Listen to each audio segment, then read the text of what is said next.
April 24. ఎవడైనను దేవుని ఆలయమును పాడు చేసిన ఎడల దేవుడు వానిని పాడు చేయును.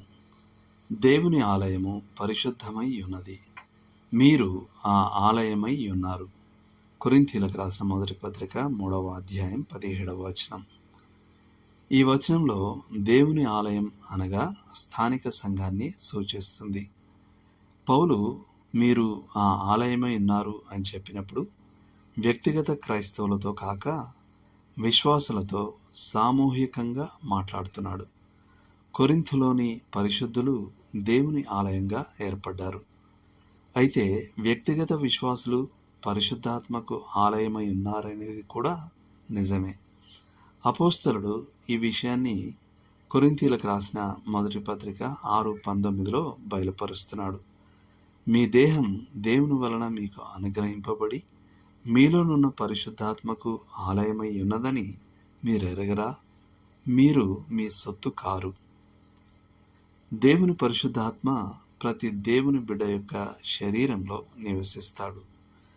కానీ నేటి మన వాక్య భాగంలో సంఘమే దృష్టిలో ఉంది.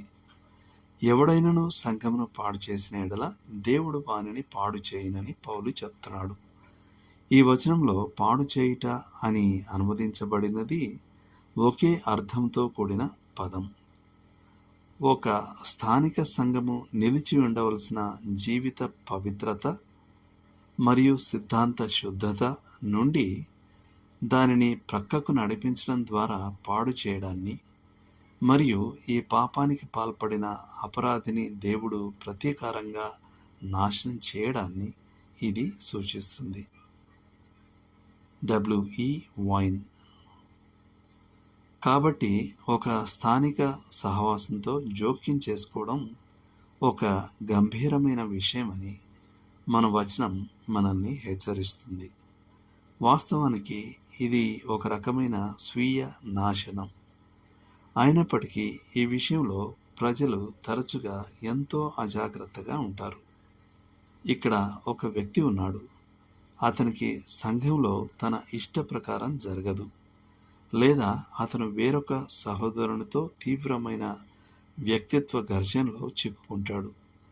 విషయాలను లేఖనానుసారమైన పద్ధతిలో సరిచేసుకోవడానికి బదులుగా అతను తన పక్షాన నిలబడడానికి ప్రజలను కూడగట్టుకుంటాడు మరియు సంఘంలో ఒక వర్గాన్ని ఏర్పరుస్తాడు.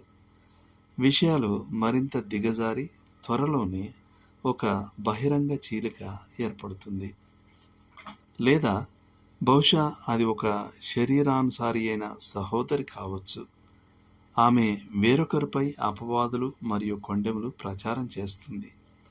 సంఘము చేదు మరియు కలహాలతో నిండిపోయే వరకు ఆమె అపవాదులు మోపే నాలుక విరుచుకుపడుతుంది. ఒకప్పుడు వర్ధిల్లిన సంఘం శిథిలావస్థలో పడిపోయే వరకు ఆమె ఆగదు. ఇలాంటి వారు ఒక ప్రమాదకరమైన ఆట ఆడుతున్నారు. వారు దాని నుండి తప్పించుకోలేరు. విశ్వం యొక్క మహోన్నతుడైన దేవుడు తన సంఘాన్ని నాశనం చేసేవారిని నాశనం చేయడానికి కట్టుబడి ఉన్నాడు.